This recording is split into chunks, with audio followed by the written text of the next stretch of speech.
déjà 8 heures. Et elle n'a même pas appelé pour s'inquiéter de ma santé. Elle sait bien que ma santé n'était pas très bonne. Sinon, elle me témoigne beaucoup d'amour.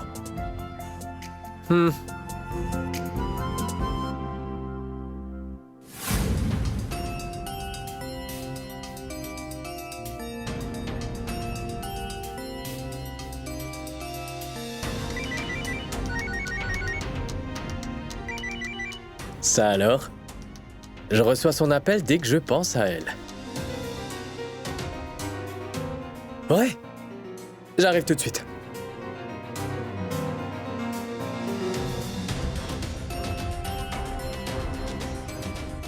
Chut! Je devrais repartir. Dani! Allez, viens, viens. On nous verra. Chut. Non, personne ne nous verra. Je trouve ça vraiment amusant. J'ai l'impression d'être un voleur dans ma propre maison. Si jamais quelqu'un nous voit, cela va créer un grand scandale.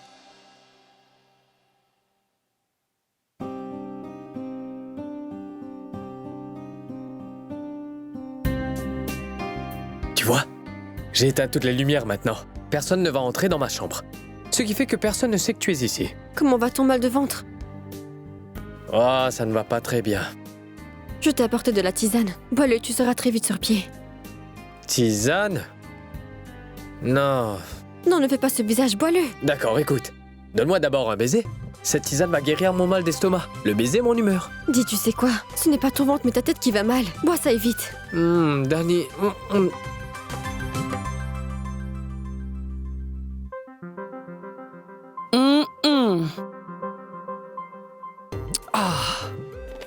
J'ai rempli mon estomac et maintenant, il est vraiment l'heure de remplir un peu mon porte-monnaie. Depuis ce matin, j'ai la main droite qui me démange énormément. Je crois fermement que je vais obtenir cette boîte précieuse et son contenu ce soir même. C'est le moment idéal pour le dérober. Je suis venue pour te parler d'une chose importante. Je ne peux rester que pour un moment. Alors écoute. Écoute, comme on n'a pas beaucoup de temps devant nous, alors dépêche-toi de m'embrasser, puis j'écouterai tout ce que tu diras. Dis pas de bêtises. Écoute ce que je te dis. À une condition. Mais laquelle? Oh mais... Dani, je vais t'écouter tranquillement. Je voulais te parler des choses de mon passé. Je me suis mariée dans une famille très riche de la ville de Kanpur. C'était une famille très respectée. Et ils avaient aussi énormément d'argent.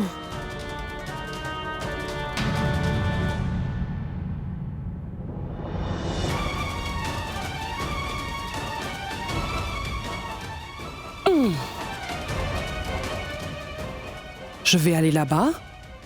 Mais si jamais Viplav est réveillé, que pourrais-je bien lui dire? Que pourrais-je bien lui dire?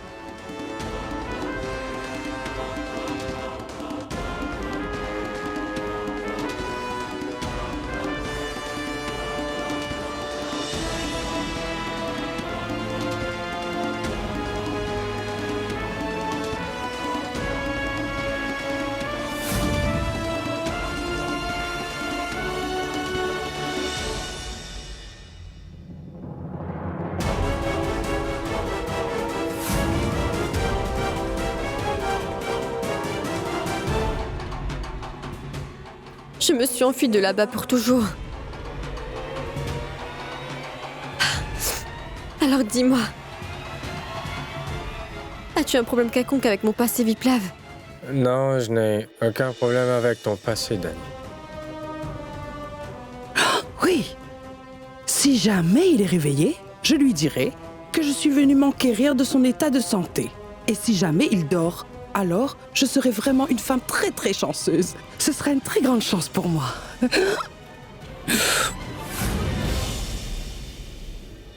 Viplav, quelqu'un arrive, lève-toi.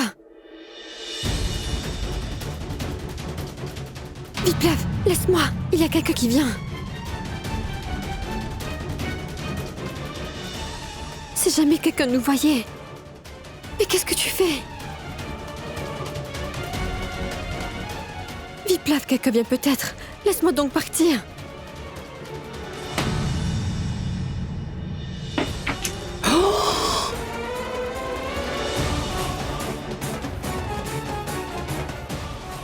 cette personne?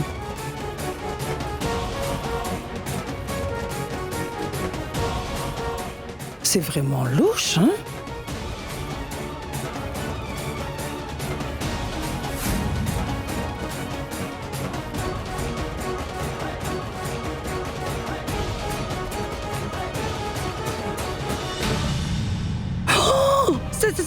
C'est un voleur! Je veux dire au voleur! Au voleur! Au secours, ma sœur! Ma sœur! Viplav, mon fils, grand prêtre d'Ashrat! Il y a un voleur dans la maison! Mais réveillez-vous tous! Ma tante, pourquoi est-ce que vous criez comme ça? C'est que Viplav, mon enfant, un voleur est rentré chez nous, là-bas! Je viens tout juste Non, de mais le c'est voir! pas possible, un voleur ne peut pas entrer chez nous maintenant. Mais enfin, Viplav, je l'ai vu de mes propres yeux! Il s'est sauvé par là! Mais venez vite, mon cher prêtre! Une grande catastrophe est arrivée! Vous voyez? Un voleur est venu par ici? Je viens de le voir de mes yeux, oui! Mais enfin, belle-sœur, pourquoi cries-tu? Qu'est-ce qu'il y a? Ma sœur, un drame s'est produit. Un voleur est entré ici. C'est une bonne chose que je sois arrivée à temps. Sinon, qui sait ce qui aurait bien pu se passer, hein? Grand-père, j'ai tenté de faire comprendre à tante qu'un voleur ne peut pas entrer chez nous parce que notre système de sécurité est très efficace. Cher prêtre, le voleur est sorti de la chambre de Viplav et il s'est sauvé, oui! Mais j'étais en train de dormir, il n'y avait personne dans ma chambre, ma tante. J'ai la gorge asséchée à force de crier si fort. Je vais boire un peu d'eau et je reviens. Oui. Oh. Un voleur dans notre maison? Mais comment a-t-il pu oser? Il n'y en avait pas. Non, aucun voleur. Je n'ai vu personne, moi.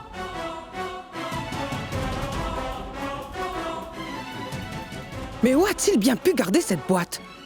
Où se trouve donc cette boîte?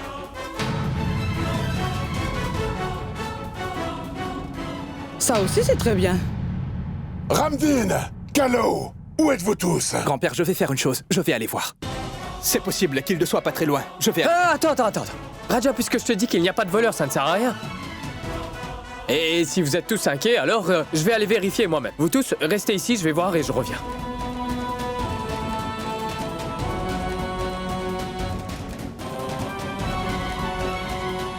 Non, grand-père. Dites-moi, qu'y a-t-il? Est-ce que vous l'avez trouvé? Ma tante. Regardez, j'ai tellement couru. Je suis fatigué. Je suis parti loin. Je n'ai trouvé aucun voleur. C'est vrai. Voyons, Viplav, si tu étais rapide, tu l'aurais trouvé. Mais maintenant, il s'est enfui. Vous savez, c'est une bonne chose que je sois arrivée à temps. Sinon, qui sait ce qu'il aurait volé en même temps que la montre, oui. La montre? Oui, il est sorti de la chambre de Viplav. Viplav, viens, allons dans ta chambre. On va voir ce qui a bien pu disparaître. Où avais-tu mis ta montre? D'habitude, maman, je garde cette montre-là, mais Là-bas? peut-être que cette fois-ci, je l'avais mise sur la table. Alors elle a vraiment disparu? As-tu retrouvé ta montre? Non, grand-père. Mais qu'est-ce que tu as encore fait? Dis-moi, tu veux? Mais Tu vas me dire? Toi, maman. Et toi, va dans ta chambre, sinon on va t'attraper pour vol. Toi, alors tu mériterais qu'on te punisse, tu sais? Partons. Mais je n'ai rien fait, ma Tu vas nous sœur. couvrir de Raja. honte. Mais dites-moi, ma sœur, comment savez-vous que cette montre a été volée?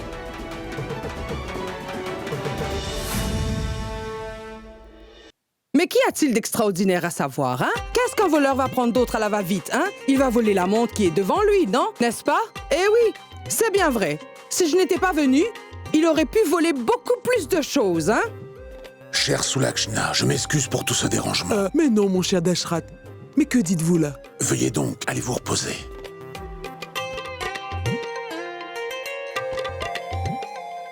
Fais attention à toi, d'accord? Oui, maman.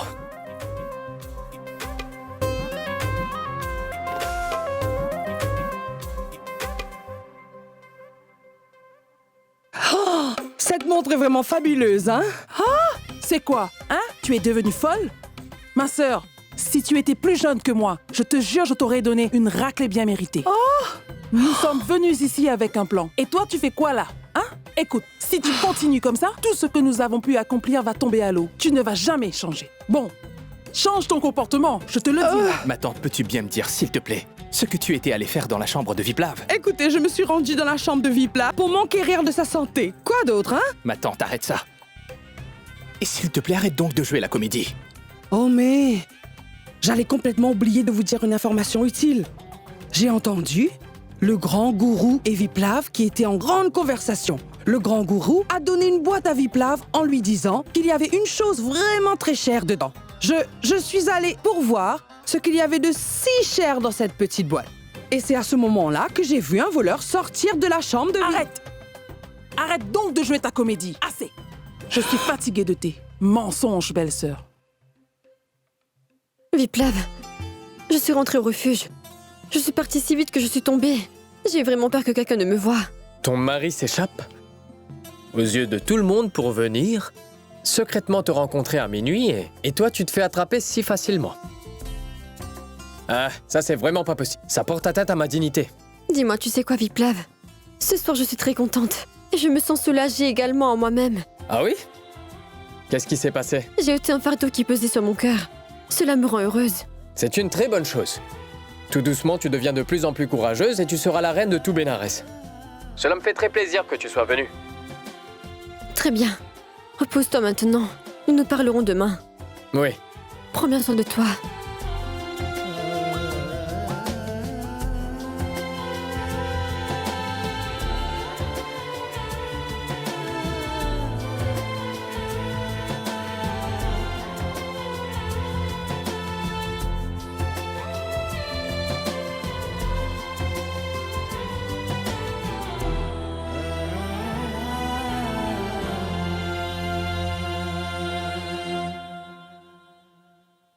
Voyons, belle-sœur, nous avons fait erreur en te faisant venir ici. Pourquoi ne peux-tu donc pas comprendre? C'est très important que ce mariage ait lieu. Il ne nous reste absolument rien. Nous n'avons plus rien du tout. Nous sommes totalement ruinés. Nous n'avons même pas de quoi nous acheter de la vaisselle en argile. C'est seulement si Raja se marie dans cette famille que nous regagnerons notre richesse. Notre statut d'antan va revenir. Nous gagnerons du respect. Le premier s'est marié en se basant sur la beauté de la jeune fille. Nous n'avons rien reçu de ça, pas même un sourire du tout. Mais cette fille Chalou est l'unique fille de cette famille. Ce que je veux dire, que ces noces nous ouvriront les coffres de cette maison, hein? Et si jamais ce coffre nous échappe, tout sera complètement détruit. Hé Raja, garde bien le contrôle de tes émotions, hein? Toi aussi, une fois le mariage conclu, tu pourras faire ce que tu veux. Et toi? Écoute. C'est très important que ce mariage ait lieu. Tu me comprends, mon fils? C'est compris?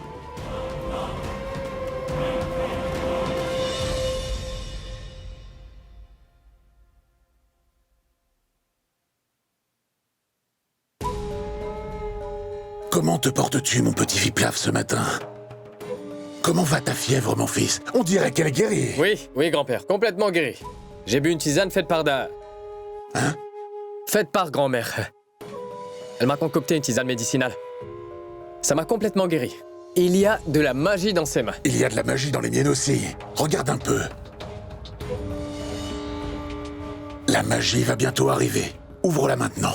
C'est vrai, oui, j'avais complètement oublié. Mais ouvre un peu et regarde.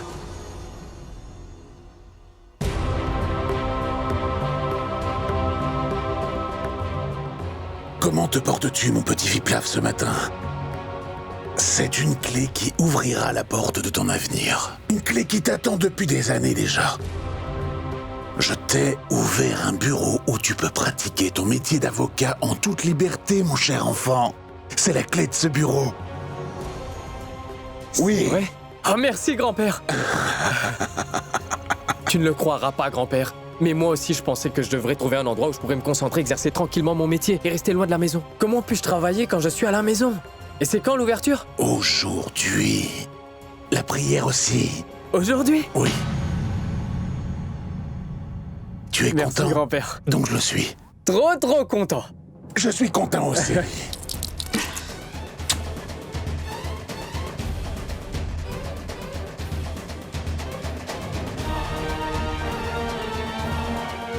J'espère qu'après cela, mon petit-fils Viplav sera libéré de son obsession pour Dany.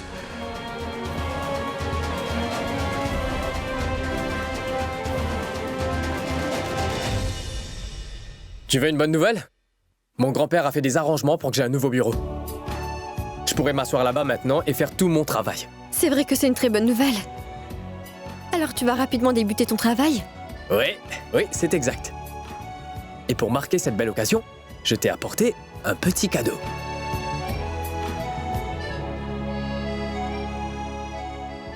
Une boîte de Saint-Dour. Tiens.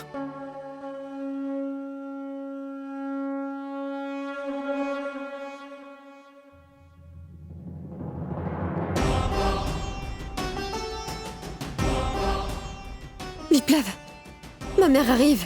D'accord, ne t'en fais pas, je vais me cacher.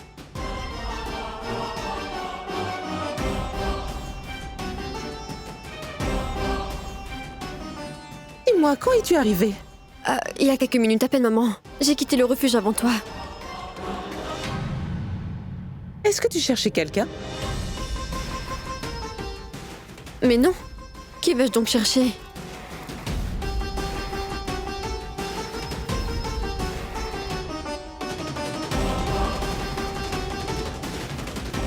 Qu'est-ce que tu tiens entre tes mains?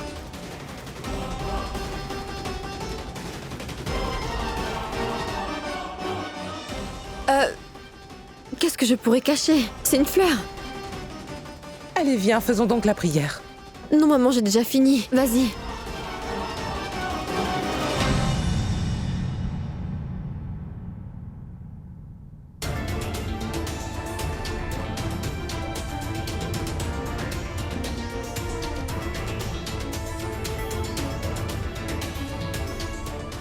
Dani, pourquoi est-ce que tu pleures? Ce n'est rien. Juste comme ça. Comment ce n'est rien? Dis-moi. À chaque fois que je mens à ma mère à propos de notre mariage, cela ne me plaît pas du tout, Viplav. Elle s'inquiète déjà tellement pour notre mariage, tu sais. Bon, viens avec moi.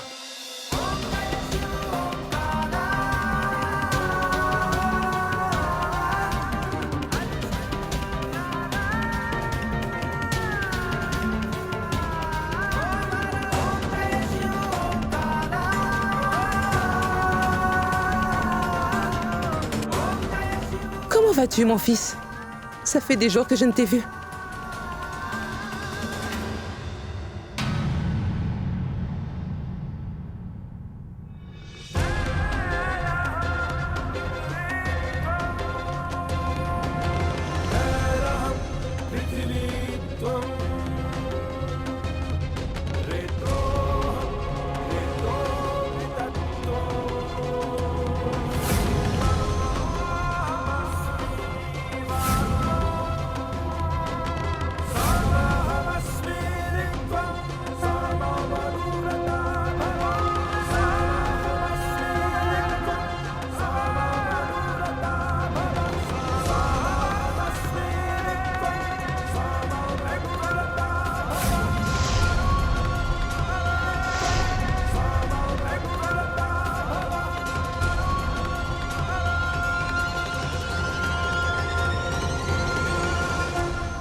Mais qu'est-ce que tu as fait? Est-ce que j'ai fait... Tout à fait correct. Dani est déjà devenue mon épouse. Nous nous sommes déjà mariés.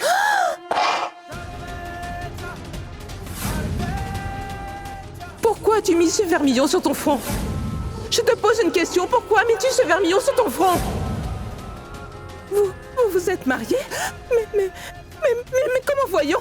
Mais comment voyons? Il y a quelques jours de ça, nous nous sommes mariés au temple. Oh, juste ciel. Oh, je ne sais même plus ce que je devrais faire maintenant. Il a épousé ma Dani. Maman. Ne me touche pas. Tu m'as menti, ensuite tu m'appelles maman. Pardonne-moi, maman, car je t'ai menti. Ma tante, écoutez-nous, s'il vous plaît.